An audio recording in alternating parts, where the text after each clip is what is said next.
We're live here with Dr. McDougall and another week, and welcoming everybody. I'm Gustavo Tolosa, and I'm in Dallas, Texas.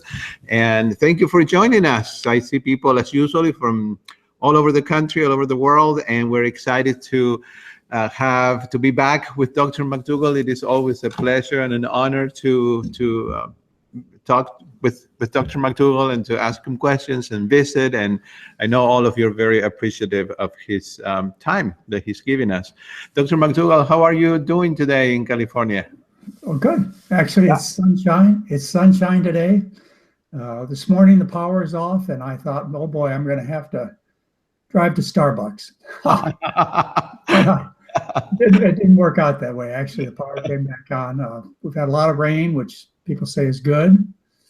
But of course, I read in the paper today that average Arctic temperatures are 20 to 30 degrees higher than they used to be. So, yes, I know there are people who are in California right now who are saying there's no such thing as global warming. Look at all the rain and look at all the snow up in Tahoe. Anyway, don't kid yourselves, ladies and gentlemen. No, I can tell you. Yeah, we're gonna take the grandkids up there in about 3 weeks and do some snowboarding. Mary will ski with them, but I've given up skiing myself. Oh, you never know. I may get back on the slopes. Right. Wow. I just figure the hazard benefit ratio has hit the hazard side. But Mary at 70 will be out there going down black diamonds with the kids, the grandkids. Wow. So anyway, things have been good, Gustavo. I can say, let's see, other than doing a few webinars here and there, I miss being with you. And we just finished a 10-day program. And by the way, I took care of all the patients by myself during the final days. Dr. Lim went on the, not vacation, but he had an educational seminar he needed to attend. So all 38 people were under my my guidance for the last days, and I haven't done that for 2 years, where I was the only one that took care of them. But I want to tell you, the old man hasn't lost his touch. Oh, I know you haven't. So we had a good time with these 38 people, and their problems ranged from heart failure to kidney failure, just pre-dialysis, to rheumatoid arthritis, to significant diabetes, just a wide variety of problems. And we had a great fourth year medical student with us. I mean, some of the medical students we get are just absolutely outstanding. Probably the best students that I can ever remember seem to come to us, but that shouldn't be surprising. These students are a grade ahead of their colleagues in terms of understanding what's going on. So we had a lot of help from a medical student this time. And by the way, those of you who donate to the 501c3 Foundation, part of what your donation goes to paying for medical students and residents to come and train with myself and Dr. Lim. And part of it goes to research projects that we're still entertaining. As a matter of fact, my hope is that we're going to do a research project with the NIH. But that's just a dream. But there are reasons for me to have that dream. Yeah, and so Mary's well, I'm well, the grandkids are well. Just to kind of update, I don't know where we left off last time, but the last newsletter I wrote was about Henry Heimlich. And you all should read it, not because Henry Heimlich is an expert on diet, but because Henry Heimlich has saved more lives than anybody else in modern history, and he died at 96. And I know I told you all this, but I think what you need to gain from watching this December 2016 newsletter is you need to learn how to do the Heimlich maneuver. I think probably I saved Mary's life this year when she choked at dinner on probably some cauliflower. Most people who choke, who have cafe coronaries, they choke on pork or lobster or beef or things like that. But whatever, something went down the wrong way for Mary, and I was right there to help her. Whether or not she would have got that piece of cauliflower out of her throat by herself, or I don't know. But you all should know the Heimlich maneuver. You ought to be an expert on it. And in that newsletter, December 2016, I played for you a TV show, my TV show, McDougall MD, which was on in 95% of the households at one time for almost 5 years. And one of my guests was Henry Heimlich. And on that show, there were two young girls, and one of the youngest, we're talking about girls maybe 10 or 13 years old, the youngest saved her older sister with the Heimlich maneuver. And the other thing you really need to know the Heimlich maneuver for is drowning. Don't let anybody kid you. The Heart Association does not recommend the Heimlich maneuver for drowning. Ladies and gentlemen, you can't blow air into the lungs that are filled with water. CPR, mouth to mouth, does not work if you have a liter of water in the victim's lungs. So what you need to do is you need to get the water out of the lungs, regardless of whatever else you're taught. Well, lifeguards used to be routinely taught to do the Heimlich maneuver. And Henry told me when we were friends before he died, he said one of the reasons he discovered this is in his search in the past about how you took care of a drowning victim. And what lifeguards used to do is they used to run out into the water, grab the victim, throw them over their shoulder, and run up the beach with the victim over the shoulder. And by the time they got on the beach, usually the drowning victim was awake and breathing, because what happens when you throw somebody on your shoulder, you do the Heimlich maneuver as you push your shoulder into their abdomen. Right. And then there used to be a way that we used to be taught 40 years ago to save people. It was by pushing on the back of their chest, then coming around and pulling on their arms. So somehow you cause ventilation to occur. And I asked Hank, and I never called him Hank or Henry. I always called him Dr. Heimlich. I asked him whether or not that maneuver that we were taught 40 years ago worked. He said, of course, John. He says, when you push on somebody's back, you push the water out of their lungs. So I tell you, for your kids or for anybody else that you find in a swimming pool or drowning in a stream or ocean, unless you do the Heimlich maneuver first or somewhere or another, get the water out of their lungs, throw them over your shoulder, whatever you have to do, you're wasting your time doing mouth to mouth, and you're going to, delay the person's recovery, cause them death, cause brain damage. So don't do that delay. Well, anyway, the Heart Association is against those recommendations these days, but they used to be in favor. And the other thing that they teach is they teach you when you get something in your lungs to do back slaps. Well, Heimlich told me back then, and we were good friends. In fact, I told you one of my honors is that when Henry Heimlich got sick, he came to me for help. But he told me back then, as is true now, that when you slap somebody on the back, you lodge whatever's in their throat deeper in their lungs. So you ask yourself, why in the world does the Heart Association and the Red Cross, that's the other organization, why do they continue to teach not doing the Heimlich maneuver during drowning instead of doing mouth to mouth? And why do they continue to teach back slaps? Well, it's because of ego. And Hank clearly told me this, Dr. Heimlich. He clearly told me it was ego. He says, John, if they admitted what they've been teaching for decades was killing people, it would be too much. They couldn't do that. And that's why they won't admit that they're wrong. They were wrong 20 years ago, and they're wrong today because they've reversed any attempts to teach people the Heimlich maneuver. And it's the same thing with the heart business. If the doctors were going to come out and tell you that heart surgery does not save lives, then they have to admit that they killed Neil Armstrong, which they did in his 80s. That's our national hero, the first man on the moon. They killed him with heart surgery. They'd have to admit that they kill and maim, brain damage, strokes, all kinds of things. About 1 million people a year in the U.S. Right. At a cost of $100 billion, and they're not going to admit that. I mean, even when they're wrong, even though the American Heart Association, the American College of Cardiology, clearly told cardiologists to stop doing surgery on chronic coronary artery disease, they won't admit it.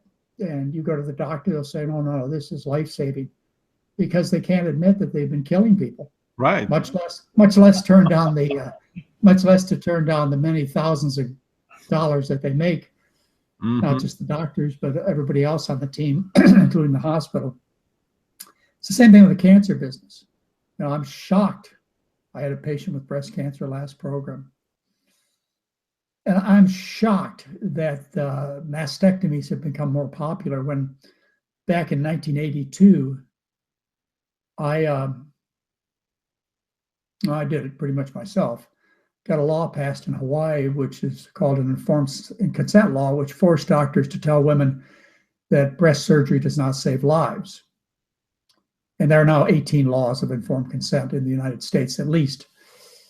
So they won't admit that they're doing the wrong thing when it comes to cancer therapy, chemotherapy, aggressive surgery, aggressive radiation, because they'd have to say they've been killing millions of people, and maybe somebody would sue them. And the next newsletter that I'm writing right now is about diabetic drugs. And the working title right now, and it'll be out in about a week, is Diabetic Drugs, a Crime Against Humanity. And I will clearly show you in this newsletter, and you're welcome to share it with your doctor, your pharmacist, whoever you want. It clearly shows you that diabetic drugs do not save lives. In fact, they kill people. And this is clearly shown in multiple studies, but the doctors won't admit it. Plus, it's a $54 billion a year business. And the next newsletter, you know, every time I write a newsletter, I look at Mary and I say, boy, this one's going to make him mad, isn't Mary? I mean, this is really going to put what we say on the map. And she kind of giggles to herself and says, John, you've been saying that for 20 years, that every newsletter you write is going to make him mad enough to give you a stage. And it hasn't.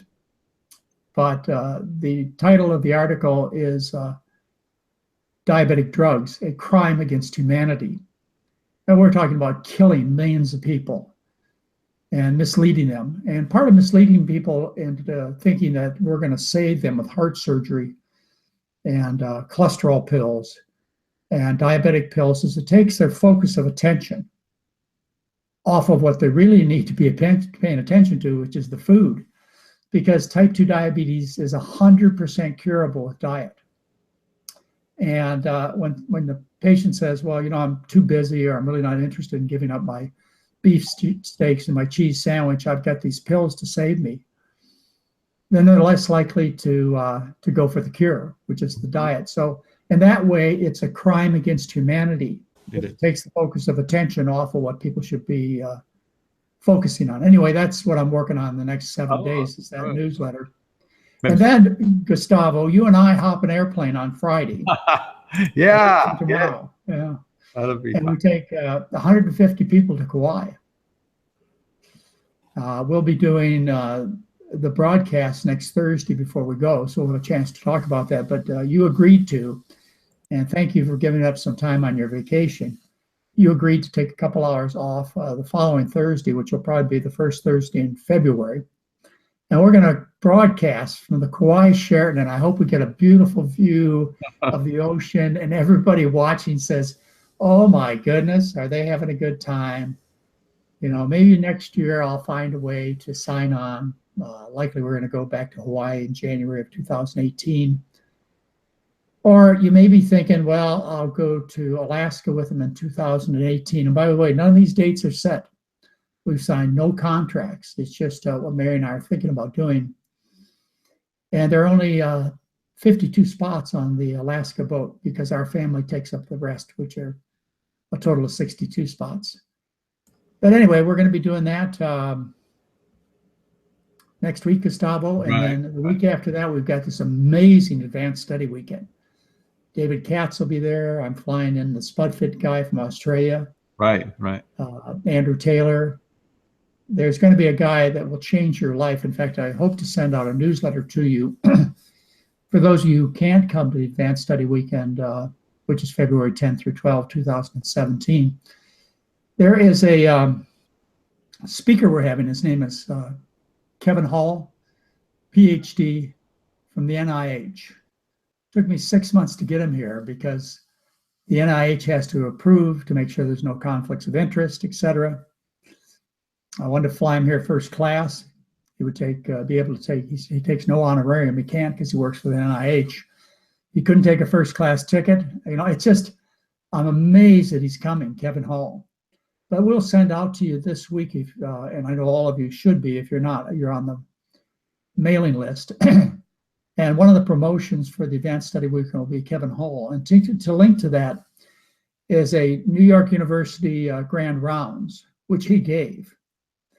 And you need to watch it because it clearly says the low carbers are wrong. And he specifically names Gary Taubes and Mark Hyman and clearly says they are wrong. The NIH has done research on the effectiveness of various diets on weight loss, and clearly, beyond any doubt, low-carb diets are inefficient when it comes to comparison with high-carb diets, like I recommend, in terms of weight loss. And even though the low-carbers know this, including Gary Taubes and Mark Hyman and William Davis and David Perlmutter and a whole bunch of other hacks out there, even though they know this, they're still lying to the public. Which blows me away. Somebody wrote me a couple of days ago about an interview that Taubes did, promoting cheese and bacon and butter and beef and telling people that carbohydrates are bad for them. So even though Kevin Hall's work from the NIH, which is published and undeniable, shows what these low carbers are saying is wrong, he has a big slide. I mean, you'll love the slide when you watch the NYU presentation. And one of the slides, he has a picture of our soon-to-be named president, which will be within 24 hours, a big picture of his face and blonde hair. And words underneath it say, wrong, in reference to these low carbers, specifically Mark Hyman and Gary Taubes. But you can throw the bunch of these bacon eaters in the same bucket because they're all wrong and they're all lying to you. But I can't get the stage. Right. Neither can Ornish, neither can Neil Bernard. The beef, dairy, and meat industry have worked hard to keep us off the stage. And case in point, I told you last year in August that I was scheduled to be on Oz's show. I think it was September 27th. And I was banned. I will never appear on Oz, nor the Doctor's Show, nor any of these other TV shows, and we will not get the stage because big farm, big food, big medicine, they own everything. And only because you and I, Gustavo, can get together once a week and share with our small group, which is probably 50,000 people, we can share this this type of information online as we are now. And by the way, you can give it to your low carb experts and friends and tell them what Dr. McDougall said about them. And I'm welcome to hear from their attorneys too.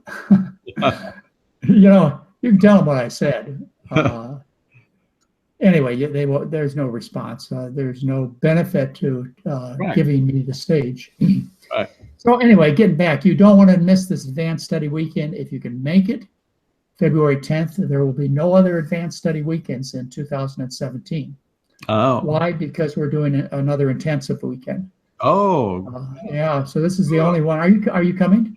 Yeah. Yes, I am coming. So it'll be fun. Are you, for those people who just cannot make it, are you offering the broadcast or? We are, but we're not going to do it almost instant because there've just been too many problems, and it costs me about, which I lose, by the way. Yeah. $20,000 to $30,000.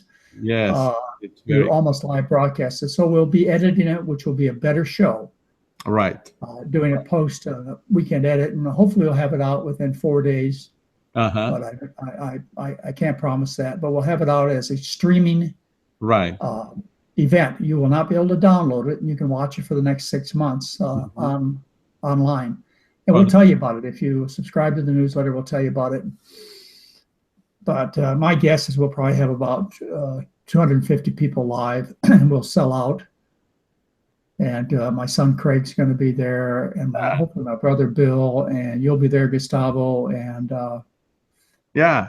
Amazing speakers. You'll never hear Oh, these they people are. again on one stage. You always get the most incredible lineup of speakers. Have you ever tried doing?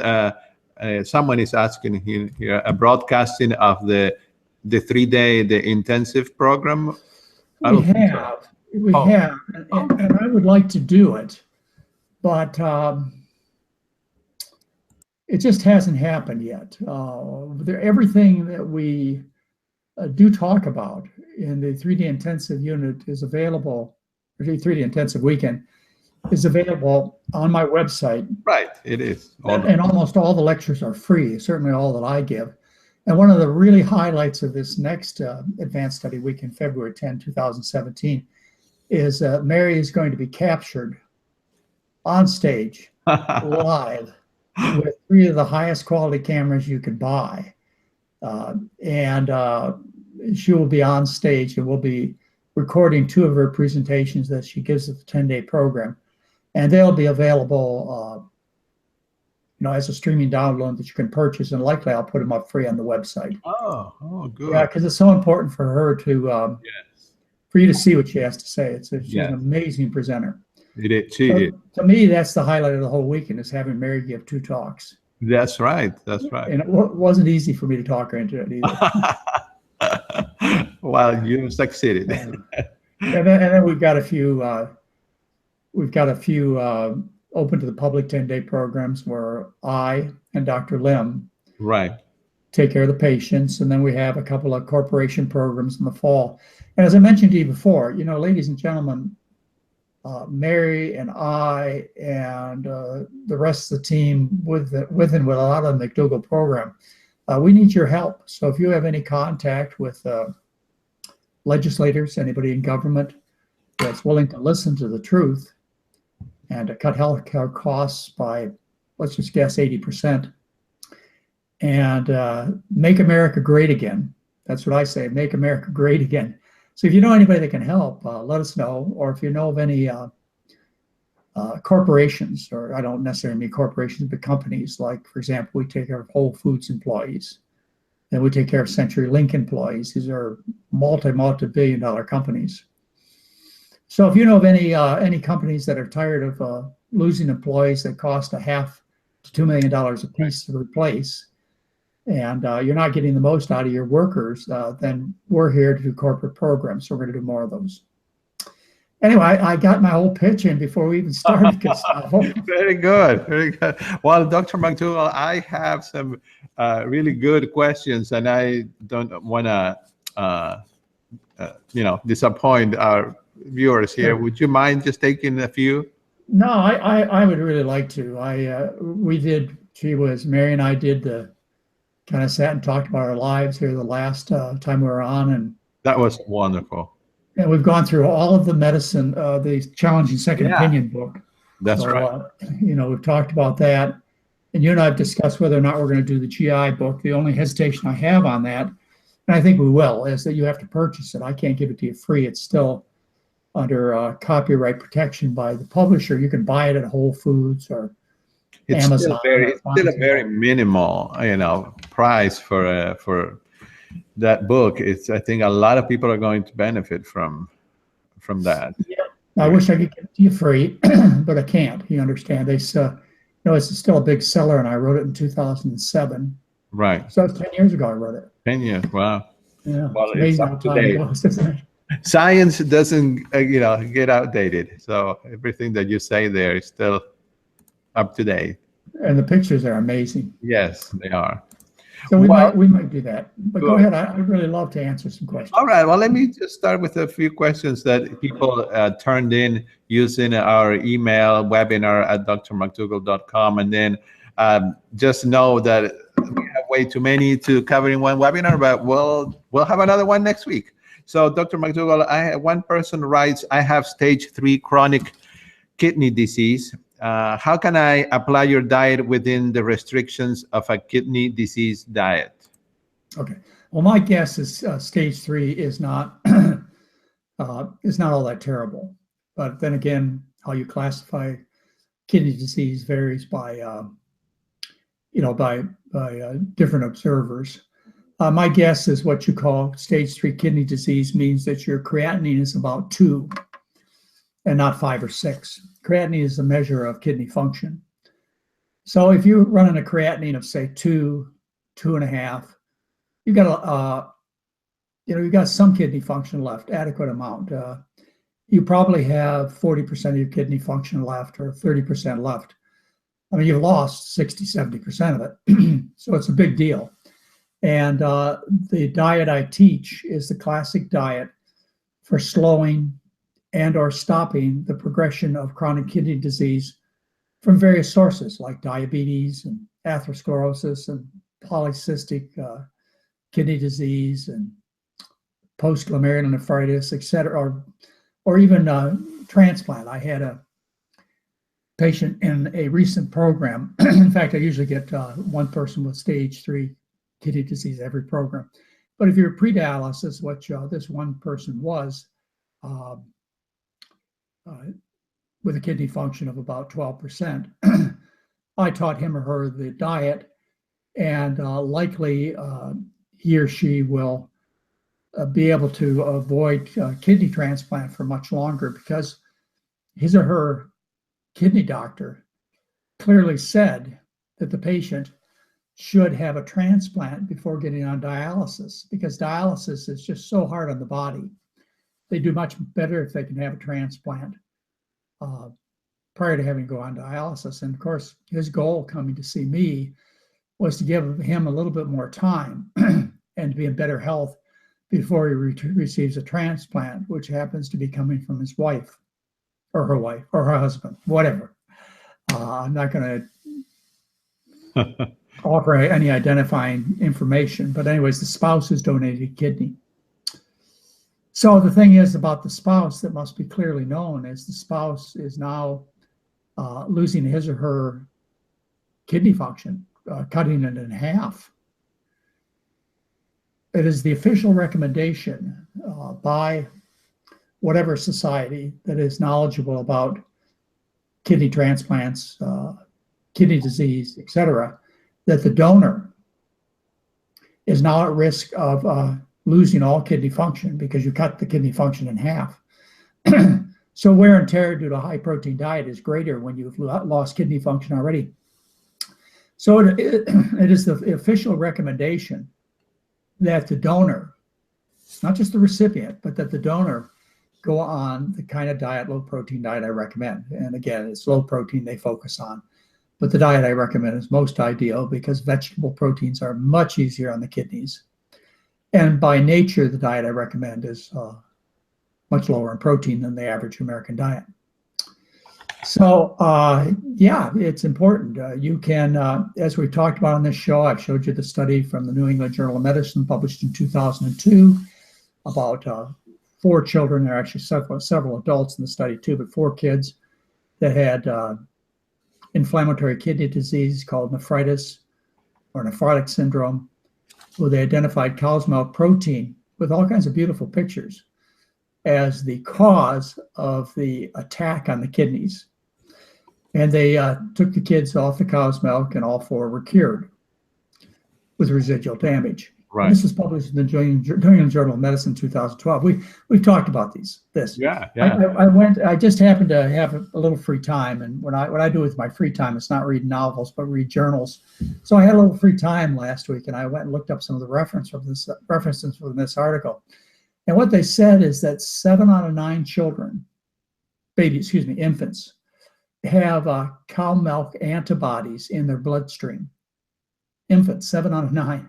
And that 55% of adults have cow milk protein, evidence of cow milk protein in their bloodstream, which incites this reaction where the body attacks the cow milk protein, but then attacks your kidneys or your joints. In fact, in this study, it identifies the amino acids on beta casein. I think it's 146 to 156 in the amino acid chain. I can't remember exactly, but it identifies the amino acid sequence in the cartilage that cross-reacts with the cow milk protein, causing rheumatoid arthritis. Well, it's all there, but it's ignored because of one obvious reason. Right. Right. There's no profit to be made. Anyway, you have stage 3 kidney disease, you've got hope. Now, where do you find my ratings on this? You go to my website, you look under hot topics, and under hot topics, what you find is a section called kidney disease. And you look under there, and there's an article I wrote called Diet and Kidney Health. And that's a good place to start for free. And then if you can, where would you find it? We put all these up free over the last 4 or 5 months, Gustavo. Right. We've taken them down, but we offered you every single chapter in this book right here. And I don't know that they're easily accessible right now from the website, the individual chapters. But if you go to the store, in the ebook part of the store, you can download this for $10. And that's a lot cheaper than $100,000 for a kidney transplant. Right. Yes. Yeah. Definitely. Anyway, that chapter I wrote over 30 years ago, and every word is as true today as it was 30 years ago, as is the New England Journal of Medicine 2012 article, which reiterates basically everything I told you without a skip a beat in the message. Everything I told you 35 years ago. So that's what you need to do. You need to learn. There's actually, before I stop this, Gustavo, you and I did a webinar probably sometime in December of 2016, which they can access by just going to the website, looking under education, looking under webinars, or just put in the search engine webinars. Right. And you'll find a discussion you and I did on kidney disease. It's all there. Yeah, exactly. So you want to, there's a whole hour-long lecture on what you're asking about free. Right.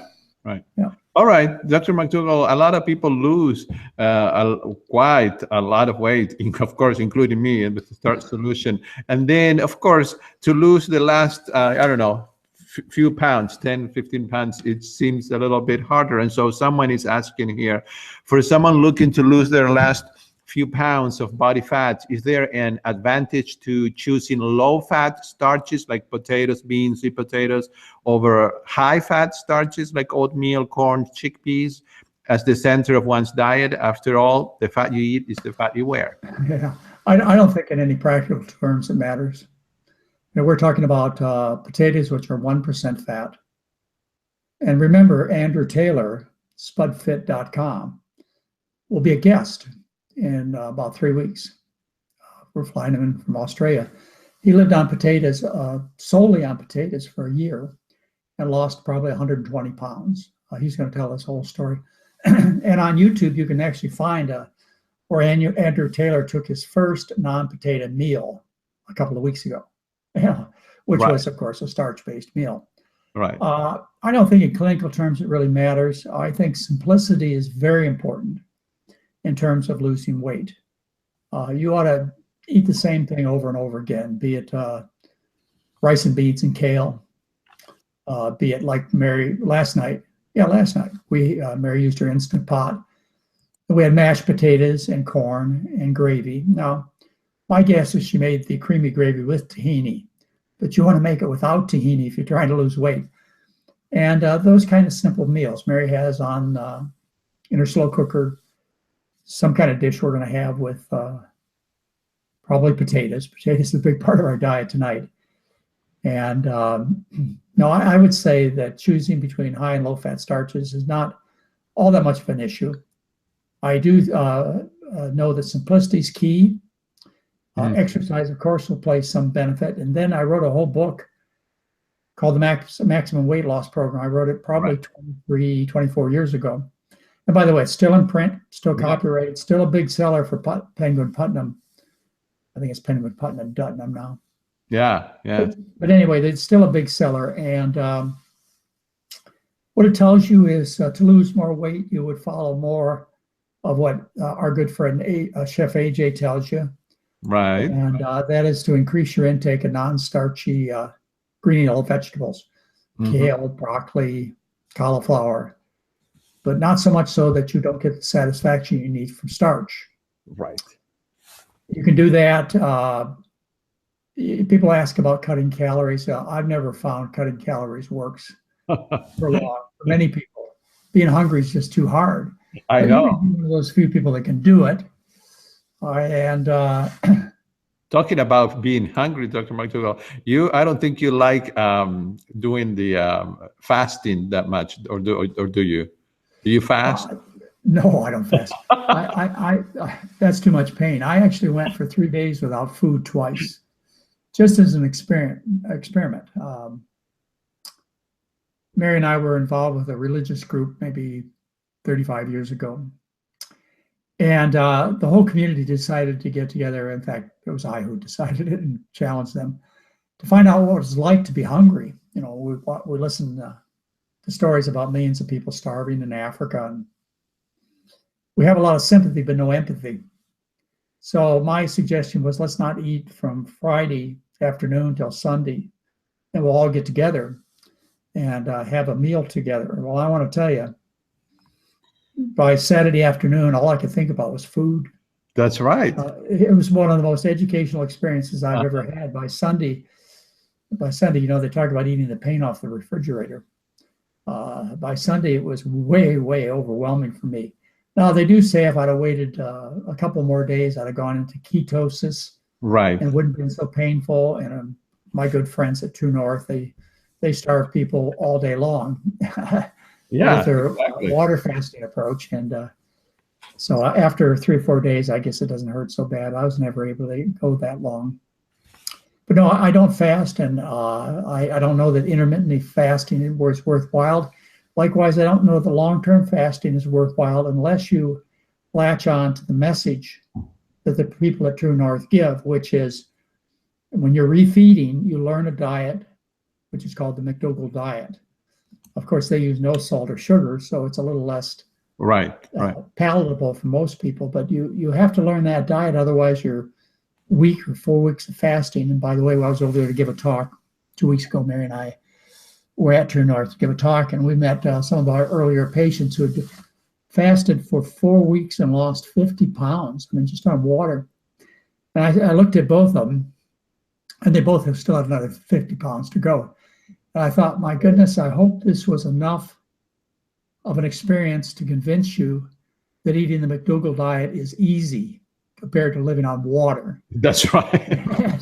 So if that was the ultimate consequence of them going for a week without food, that they, you know, as my dad used to say, prisoners they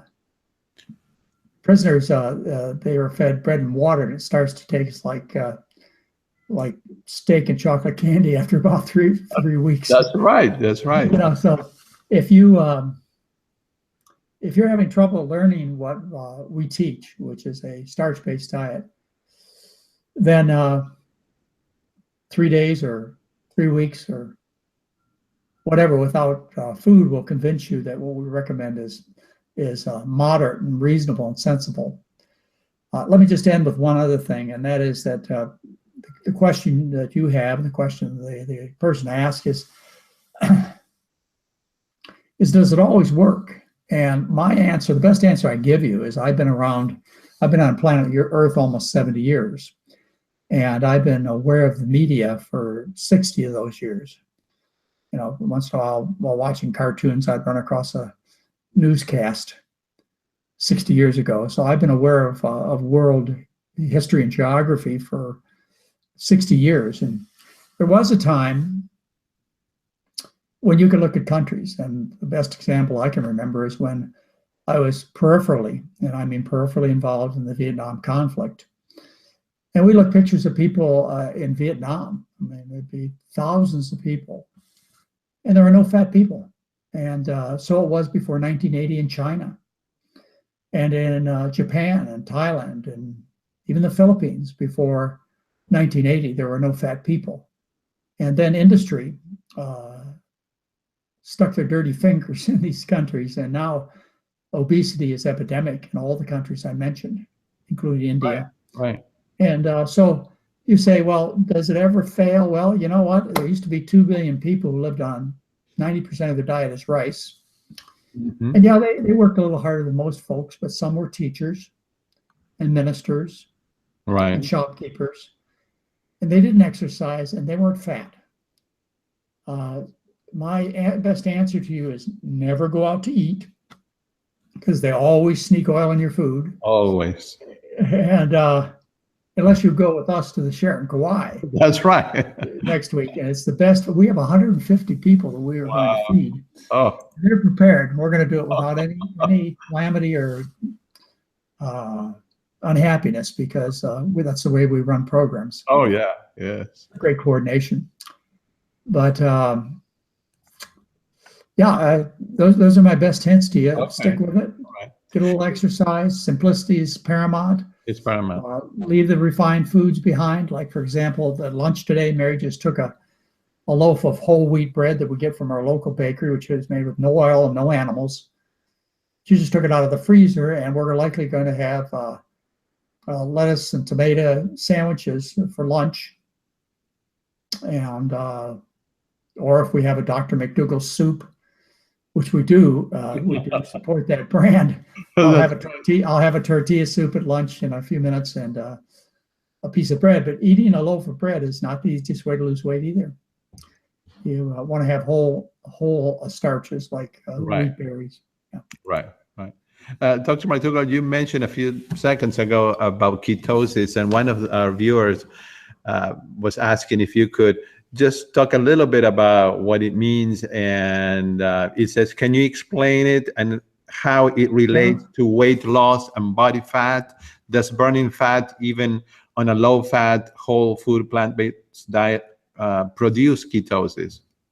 No, never, unless you're starving. Right. If you're not eating enough food, you'll go into ketosis on any diet, because that's the natural thing for the body to do.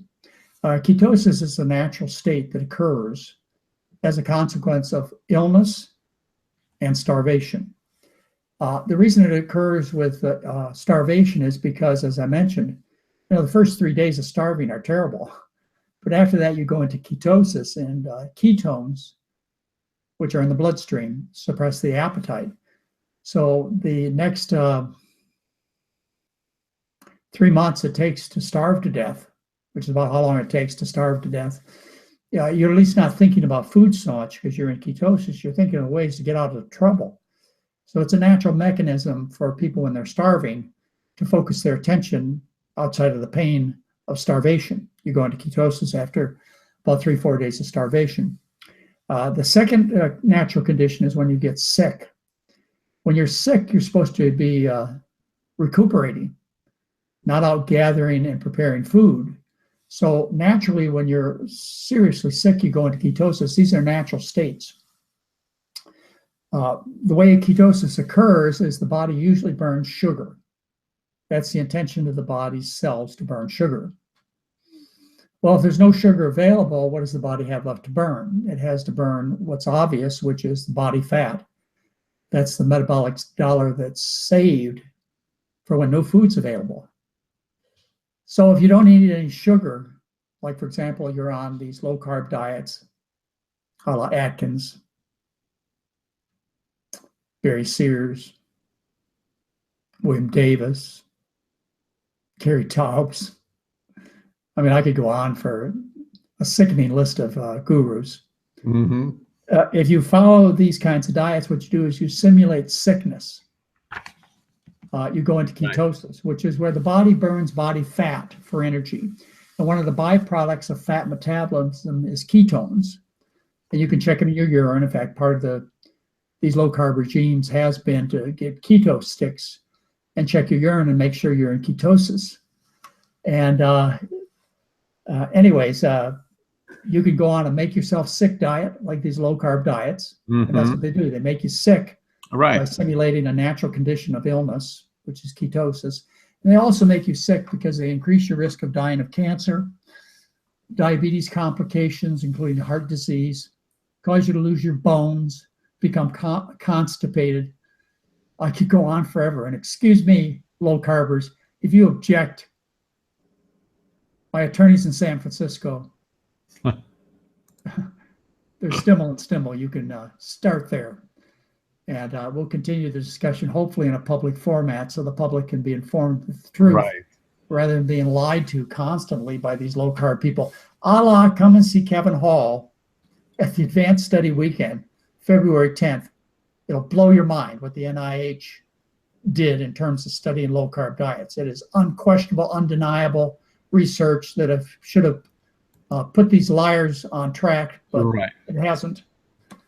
Oh man, don't get me too excited, Gustavo. Wow, that's going to be awesome to hear that information and know. And again, you'll be able to watch an NYU. Right. You can probably put in Kevin Hall, PhD, NIH, in your search engine and put in NYU, New York University, and maybe low carb diet is one of your search terms, and you will find that lecture available. You don't have to wait till I send it out to you next week. All right. You can watch it in 10 minutes if you want, and I encourage you to do it.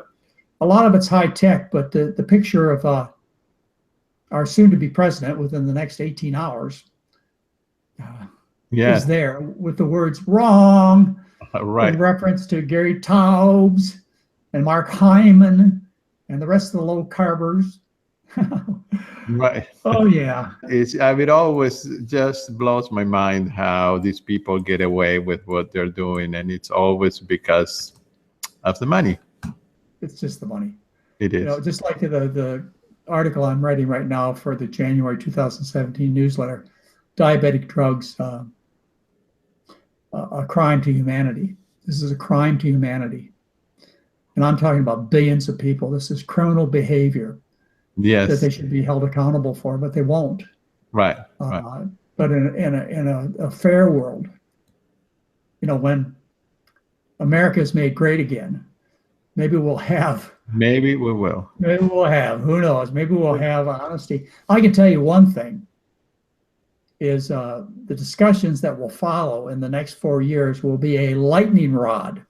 Mm-hmm. A lightning rod for people to start talking about things that should have been discussed a long time ago. Yes. Like how to save planet Earth from global warming. Like how to stop the obesity epidemic, which has increased by 4%. It has increased. Over the last 8 years of Obama administration, and prior to that, since 2004, since William Jefferson Clinton, our 42nd president, was saved by a healthy diet, the kind of diet I recommend. So at that time when we had Barack Obama, who used to be known as Barry when he was my student, William Jefferson Clinton, who I almost shook his hand, but my son did. You know, and those years you would expect, I know a lot of the good things were done, but I'm a very demanding person myself, and you would expect that with the truth being so clear and well known that we wouldn't have such deteriorating health, and global warming wouldn't seem to be progressing at an unrelenting rate. So the next 4 years, even though they will be different than we've ever seen before, there will be lightning rods. Yes. For various topics that hopefully ultimately will result in people marching in the street and in a revolution that this world is long overdue to have. Oh boy, Gustavo, don't get me started now. No. Well, I mean, one of these things is because I see here a person that seems to have family members that go hunting, and of course that's another area. I mean, there are so many species that are disappearing, and she's saying, please, Dr. McDougall, tell my family that deer meat is not any better than cow or chicken or fish or anything. Well, it's infected with prions, right, which cause mad cow disease. You can start there. I mean, the wild herds of deer are highly infected. When I was a young boy, maybe 12, the people across the street used to kill deers, and I would go over to their garage and watch them skin the deer and make venison, and then they asked me to eat it. And I was a big beef and pork eater, covered with salt and sauces, but venison was far more disgusting than even as a 10 or 12-year-old I could stand. You know, I don't know. Who am I to criticize? I wrote a chapter in the Starch Solution called Confessions of a Fish Killer. That's right. Yes. I used to be a fish killer. I would spear them and I'd hook them. And I'm ashamed of what I did. I've told you that many times, but there are lots of things that we do and your family does that hopefully someday we'll all be ashamed of.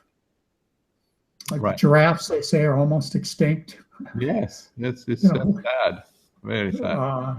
as far as deer, there are probably 10 or 15 that come out into my front yard and eat Uh-huh. all my plants. So don't get me on that discussion. No, no, oh, we won't do that. I've seen your yard. It's beautiful, and oh wow. Well, Dr. McDougall, how about if you just one of my passions and one person is writing here is to take care of children's health because of course they're our future Yeah. and we need to take care of them. And this person is writing a question saying, my question is regarding raising plant-based kids and advice to help them make the best decisions when they are in school or when they're away from parents.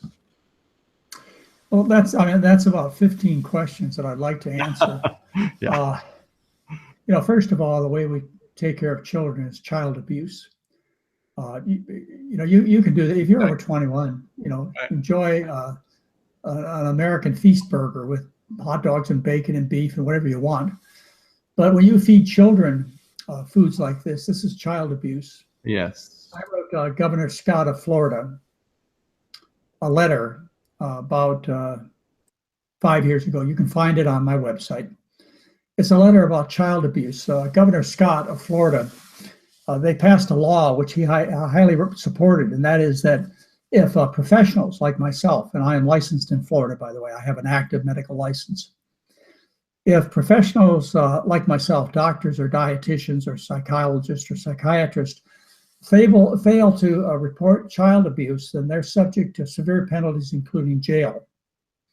So when I heard this from Governor Scott, I wrote a big letter and reported to him that there was massive child abuse going on, which involved tens of millions of people in the U.S., children.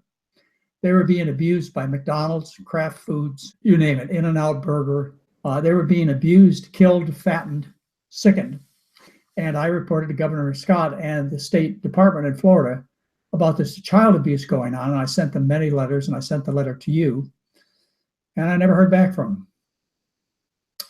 But at least I reported child abuse. They can't lock me up. Just like we don't sell alcohol to children. And children are not allowed to buy tobacco. But I can easily make the case that cheese and chicken and beef are far more destructive to children than would be alcohol or tobacco if we allowed 3-year-olds to be able to buy both. Far more destructive in terms of their physical health, their emotional health, etc.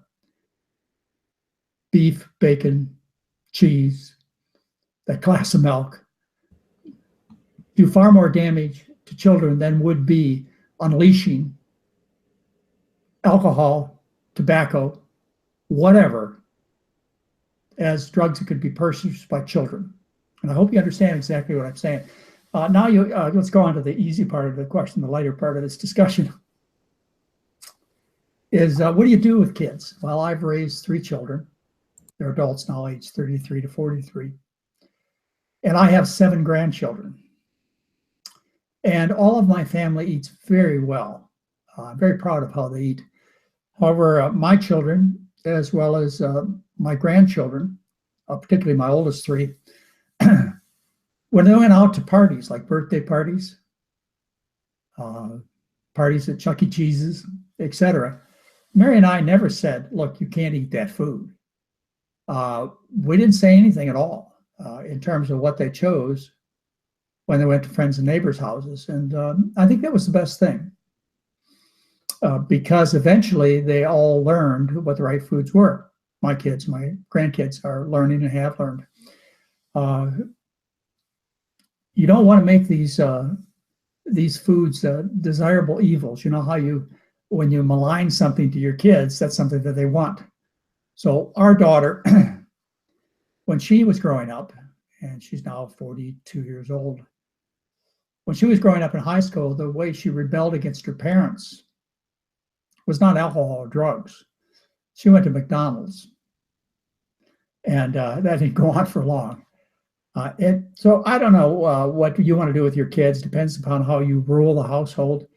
it was our, Mary's and my opinion, it seems to be the way that the grandkids are being raised, that we need to provide healthy, delicious food in the home. And Heather clearly does that, as well as Craig and my son Patrick. They make sure the kids always have healthy food in the home, exclusively, by the way. If you bring these foods in the house, they're going to eat them. And so are probably their parents and grandparents. So you clean up the house and you provide tasty things. You can't expect kids to open the refrigerator and find a baked potato or a bowl of brown rice and say, well, that's dinner. Mm-hmm. They're not going to do it. But if you go into our refrigerator, you'll find pea soup that Mary makes, or bean soups, or mashed potatoes. The kids, one of the favorite dishes of the 3 oldest grandkids is mashed potatoes. And even when Heather comes to the program, one of the meals we serve, in fact, I think it's the first night, is mashed potatoes.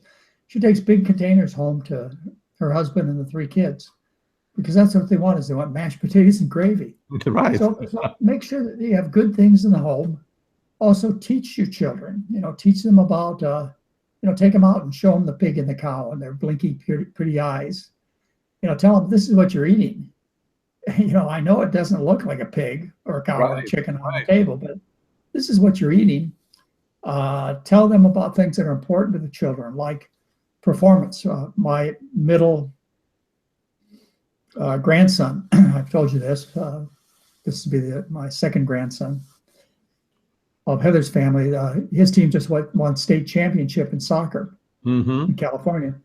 And he's been picked for the most progressive, demanding soccer teams in the state. And I tell him, as I do the other grandkids, if you want to win on the field, you've got to eat like winners eat. And they certainly understand how marathon and triathlon winners eat, high carb diets, and how the gladiators used to eat. And so part of their training regime to be top athletes, which they all 3 are, is to eat a healthy diet. So tell your kids about winning. Tell them things about constipation. I mean, some of your children have bowel movements. Maybe not yours, but your sisters and brothers do. Some of the kids have bowel movements every 3 to 15 days and bleed and suffer on the toilet. Kids don't want to do that. They may not know that it's not normal, but explain to them. Explain to them why they have headaches and joint pains and all the different things that they're suffering. And then as they get older, boy, I'll tell you, teenagers, I remember I was one and raised 3 others, and I'm about to raise, my oldest grandson will be 13 in just a few days. Yeah. Teenager, one hair is out of place, a little pimple. Oh my goodness, I can't go to school today, Mom and Dad. No way. Yeah, well, tell them, the reason you're fat, and by the way, a third of the kids are fat. Right. 17% are obese. And I don't think this is an attractive nature of children these days, even though it's so common. Tell them the reason you're fat and unattractive. Excuse me if you don't like the words I'm using, but it is absolutely true. Your children are suffering by being the obese kid in the class, which, by the way, 17 out of 100 are. Tell them why they have oily skin and acne. Tell them about why they stink. They smell like dead animals.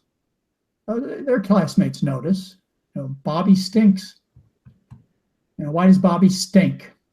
Well, because Bobby's diet is dead animals and their secretions, their mammalian secretions. That's why Bobby and Sally stink. So tell the kids that. And then as they get a little older, if they can suffer the pain, and I don't do this to my grandkids much, tell them that Arctic temperatures have increased by 20 to 30 degrees in the last few decades.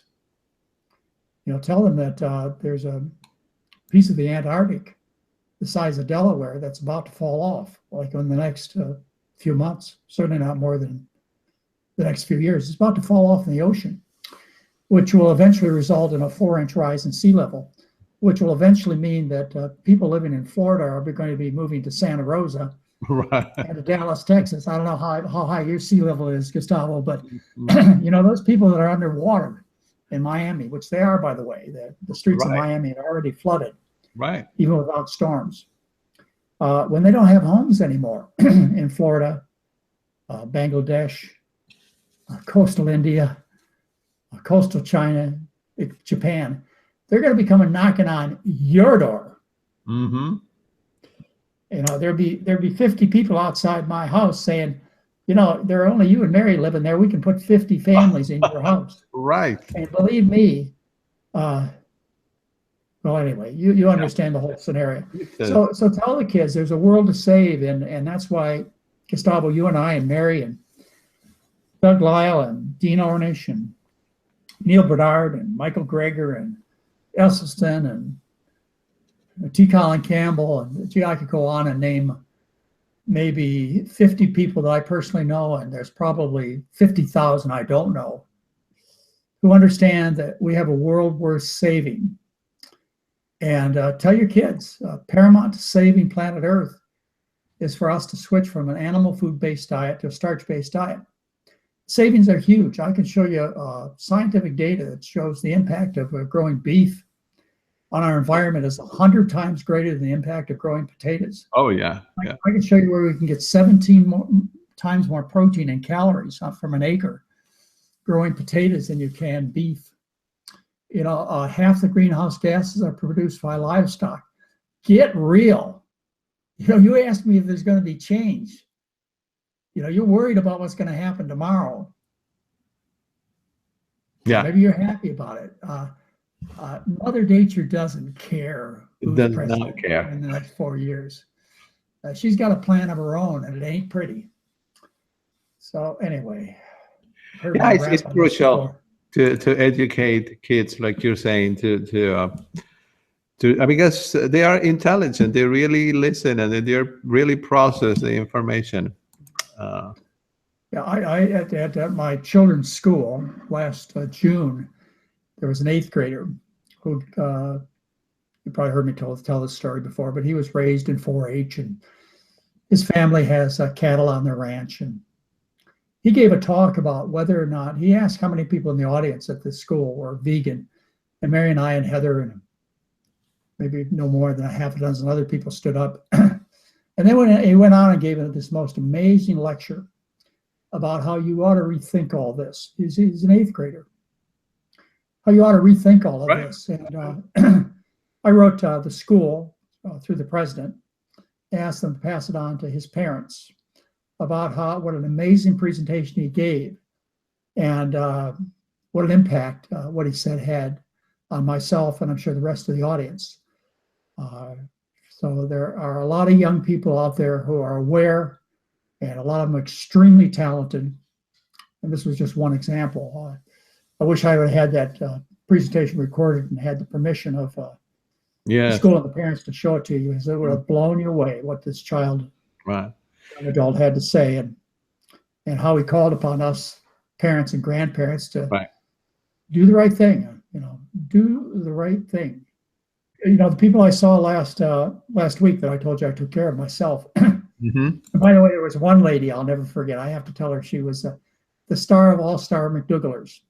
She escaped UCLA and one other major heart center in Los Angeles.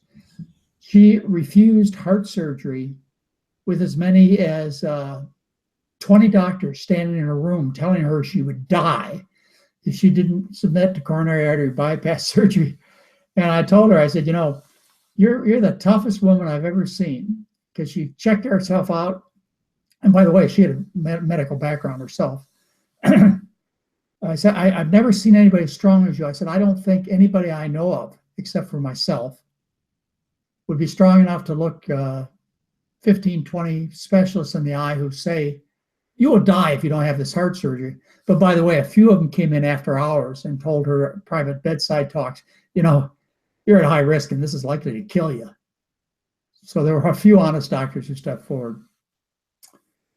But I don't know how I got there, but an amazing person. So yeah, just go spread the good news. If over the next 4 years we put 10,000 hospitals out of business in the U.S. and Europe, we put a few drug companies in bankruptcy. Hey, if a few bypass surgeons and breast cancer amputee surgeons, they have to drive taxi cabs. it's all right with me. That's right. I'm not here to support the welfare of these businesses. I swore an oath. I swore an oath to take care of my patients, not the economic welfare of my colleagues. Right. Or associated businesses. So feel the same way. Spread the good news. Help us. Every person counts. Yes, every person counts. And when the webinars go out, the people can actually share them on their social media. So that's a way to spread it. Well, Dr. McDougall, we have been here together for an hour and 10 minutes. So I think we will close the webinar, and I will be looking forward to seeing you next week again. I have the questions here. And next week will be Q&A, and unless something dramatic comes up that's really fun to talk about. I'll have the newsletter done then by the, let's see. No, I'll have it done. One more week. Okay, but that would be wonderful to discuss that newsletter, because of course the topic of diabetes and medicine, diabetic comes up all the time. A crime against humanity. Mm-hmm. And you read this newsletter, and of course I make it in a very user-friendly form, but it's something that is highly backed up and documented by the research, which you can also read if you choose. But you also, if you're on diabetic drugs, take it to your doctor and say, look, Dr. McDougall, who I think is okay, he's a little health foodie, you know, a little controversial and doesn't have the most pleasant personality, but he wrote this newsletter that say diabetic drugs are a crime against humanity.